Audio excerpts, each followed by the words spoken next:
They called him Scarface. But behind the scars was a name that defined organized crime in America. Al Capone. In the roaring 1920s, he wasn't just a gangster.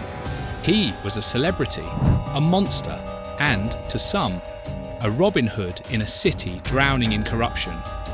Born in Brooklyn, New York, 1899, Capone grew up in a rough neighborhood, the son of poor Italian immigrants. He didn't choose the streets chose him. By his teenage years, he was working for gangsters like Johnny Torrio. Then came the scar, from a fight in a bar. From that day on, Al Capone wore that scar and owned the name Scarface. In the early 1920s, he moved to Chicago, and that's when the legend began. Prohibition was in full swing. Alcohol was illegal, but everyone still wanted a drink. Capone saw opportunity. He took over speakeasies, breweries, and the police who were supposed to shut them down.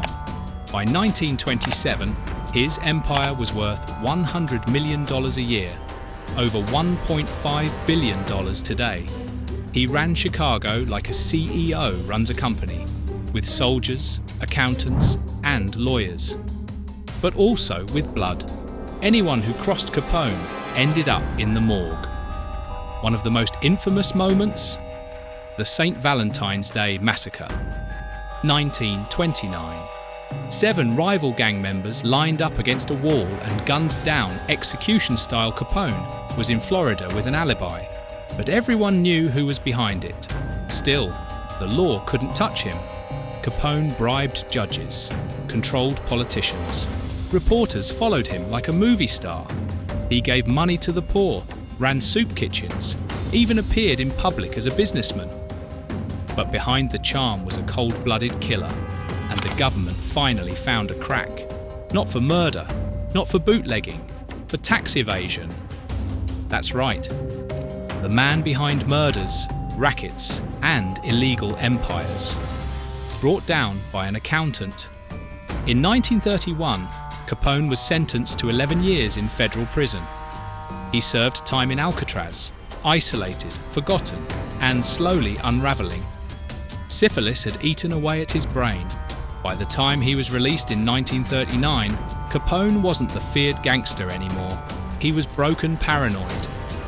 Sick, he died in 1947, at just 48 years old, in a quiet home in Florida, far from the blood-soaked streets of Chicago. But his legacy? Unforgettable. He's inspired movies, books, TV shows, even video games. Al Capone was America's first gangster superstar.